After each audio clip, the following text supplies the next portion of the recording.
Good evening, ladies and gentlemen. We are now in the famous forecourt of Graumann's Chinese Theater on Hollywood Boulevard in Hollywood, California, where the Metro-Goldwyn-Mayer production Grand Hotel is having its world premiere this evening.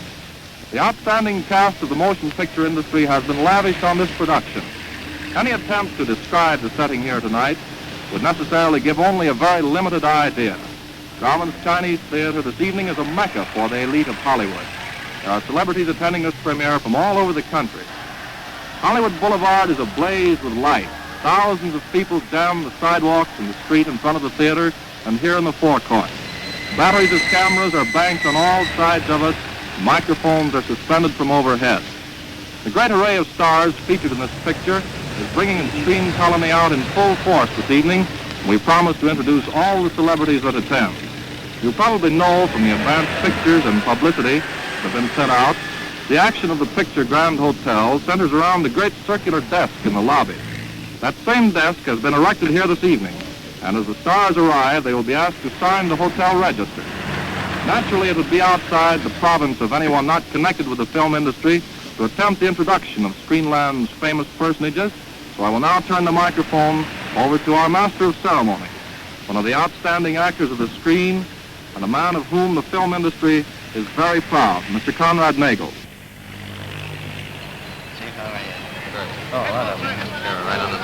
And now, ladies and gentlemen, we have the honor of presenting one of Hollywood's best-known actors, Mr. Eddie Robinson.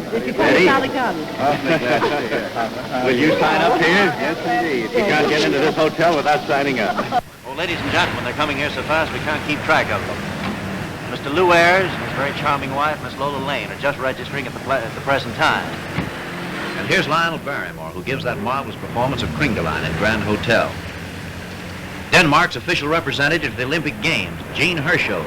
And here's another honor. To present to you Mr. and Mrs. Ben Lyon. Mrs. Lyon, of course, is Bibi Daniels to the fans. Mr. Wheeler and Mr. Woolsey, we're going to sign you up right here. Okay. There you are, young fellow. What kind of room do you want? It looks like a big night for the Grand Hotel. Bert, Have you ever stopped at a Grand Hotel? What you say? Have you ever stopped at a Grand Hotel? I don't know. I'll have to go home and look at my towel. Well, I'm glad to see you. I haven't seen you since Hell Divers, young fella. How are you? I'm glad to see you. Ladies and gentlemen, here's a chap that needs no introduction, Mr. Wally Beery.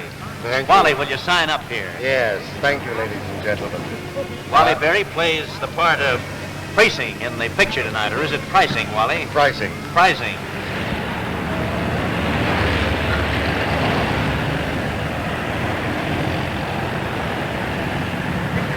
Ladies and gentlemen, now I'm in a tough spot. I have to introduce my boss, but he's also been one of my best friends for 8 years, Mr. Louis B. Mayer.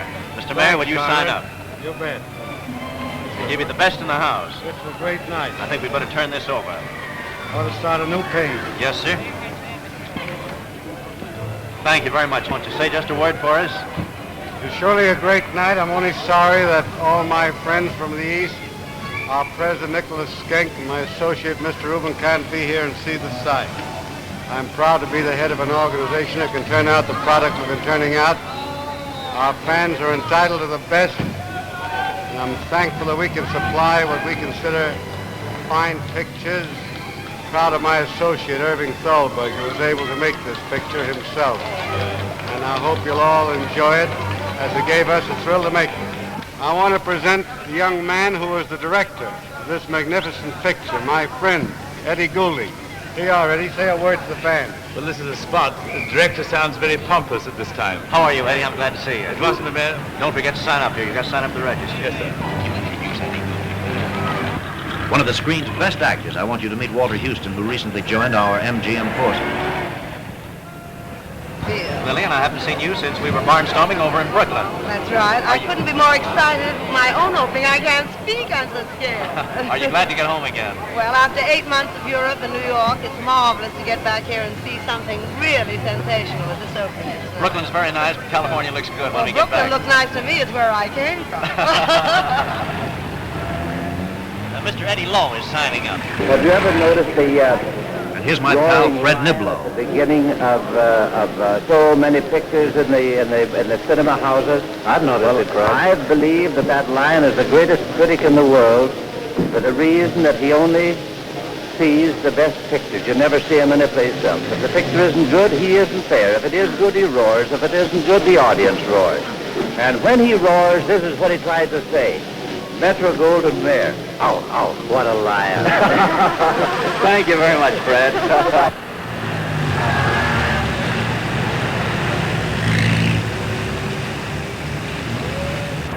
Sign up, Bob. What would you like? Oh, I want 2 rooms and 3 beds. 2 rooms and 3. What are the 3 baths for? One every week for 3 weeks. Well, it took Grand Hotel to bring Lou Stone out of seclusion. We've got to introduce lovely Anita Page here. Thank you. How are you, Anita? Oh, I'm fine. Thank you. Is this the book? Ladies and gentlemen, Miss Marlena Dietrich. And her husband, Mr. Rudolph Sieber. No, our eyes don't deceive us. It's Anna Q. Nielsen, fully recovered from the accident that kept her from the screen so long. Miss Jean Harlow, ladies and gentlemen, is just going to register. Thank you so much, Mr. Mayor. Miss Harlow has just come back from one of these personal appearance trips. I followed her up about 3 weeks behind her. How did you like it? I loved it. But I can't write with gloves. And here's the screen's first gangster. He's now playing the lead in The Red-Headed Woman. Chet? Conrad, this is a great pleasure. I'm awfully happy to be able to congratulate Metro-Goldwyn-Mayer on what promises to be one of the biggest things of the screen year. You know, Metro-Goldwyn-Mayer actors are very lucky. John Barrymore came over to MGM and look what he got. Gobble.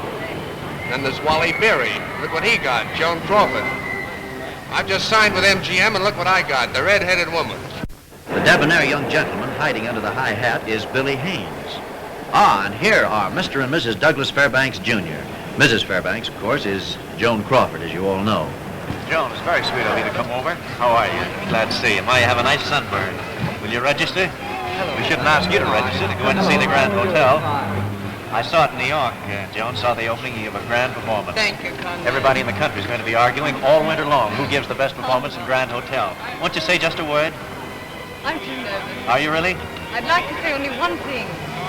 Hello to Rennie Adray. She's listening in. Oh, thank you. That's very sweet, Joan. Doug, will you register here? I know who steals the picture, but I'm prejudiced. I don't blame you. Miss Constance Bennett, ladies and gentlemen, is coming up to register. And her husband, the Marquis de la Falaise. Pandemonium breaks loose. Chains, ropes, and police cordons fail to hold the crowd as it catches sight of the star it's been eagerly awaiting.